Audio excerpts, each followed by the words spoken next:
आखिर क्यों गौतम बुद्ध ने अपने शिष्य को रहने के लिए भेजा था एक वैश्या के पास? दोस्तों, गौतम बुद्ध अपने शिष्यों के साथ लगातार यात्रा पर रहते थे।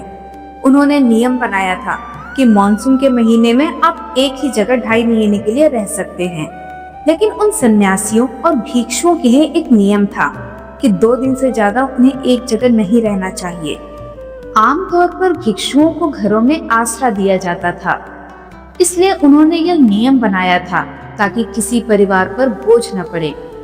उस समय सन्यासी और भिक्षु आने जाने के लिए जंगल के रास्ते का प्रयोग करते थे, लेकिन मॉनसून के महीने में जंगल के रास्ते काफी खतरनाक हो जाते थे।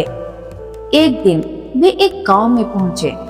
बुद्ध और उनके शिष्य अपने रहने के लिए जगह ढूंढ रहे थे। बुद्ध के शिष्य आनंद को एक वेश्या ने अपने घर रहने को आमंत्रित किया। वह बहुत ही खूबसूरत थी। आनंद ने उससे कहा कि वह उसके घर पर रह सकता है, पर इसके लिए उसे बुद्ध से अनुमति लेनी होगी। क्या तुम्हें इसके लिए सचमुच अपने गुरु से अनुमति लेनी होगी? युवती ने पूछा। नहीं, मैं जानता हूँ कि बुद्ध मेरी बात मान जाएंगे, पर उनसे पूछना एक रिवाज है। ऐसा जवाब देकर आनंद बुद्ध के पास चले गए। हे बुद्ध, इस गांव में 3 दिनों के विश्राम के दौरान एक स्त्री मुझे अपने घर पर आमंत्रित कर रही है, लेकिन वह स्त्री एक वेश्या है। क्या मैं उसके आमंत्रण को स्वीकार कर सकता हूँ? आनंद ने बुद्ध से पूछा।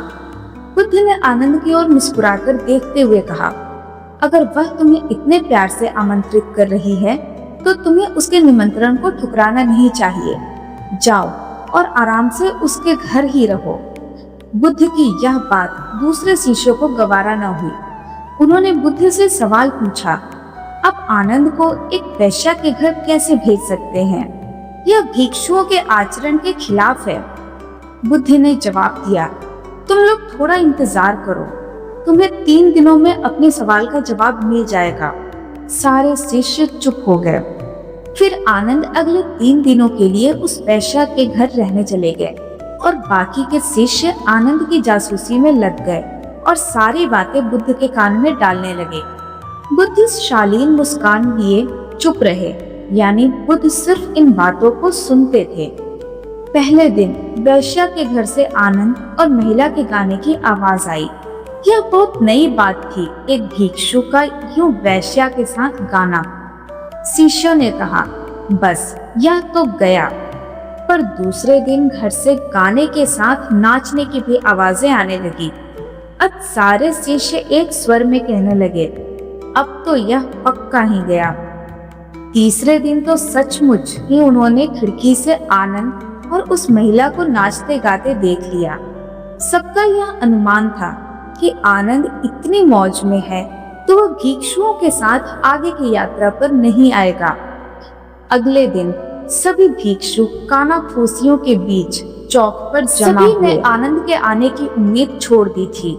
सभी सोच रहे थे कि वह इतनी सुंदर स्त्री का साथ छोड़ भिक्षुओं के साथ क्यों आएगा। परंतु तभी सबने आनंद को एक सुंदर स्त्री के साथ अपनी ओर आते देखा। वह सुंदर स्त्री एक महिला भिक्षुक का रूप धरे हुए थी। बुद्ध उसे देखकर मुस्कुरा रहे थे, जबकि बाकी विस्मित होकर खुले मुंह से आनंद और उस महिला भिक्षुक को ताक रहे थे। बुद्ध ने आनंद की पीठ पर हाथ रखते हुए भिक्षुओं को संबोधित किया, अगर आपको खुद पर भरोसा है तो आपको कोई भ्रष्ट नहीं कर सकता, बल्कि अगर आपका चरित्र बलवान है तो आप भ्रष्ट को भी चरित्रवान बना सकते हैं। ऐसा कहते हुए बुद्ध ने वेश्या से भिक्षुक बनी महिला का स्वागत किया और सभी लोग आगे की यात्रा पर निकल पड़े।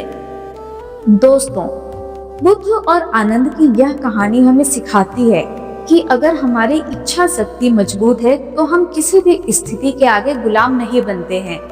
यह बहुत मजेदार बात है कि खोट तो हमारे अपने दिल में होता है और शक हम दूसरों पर करते हैं।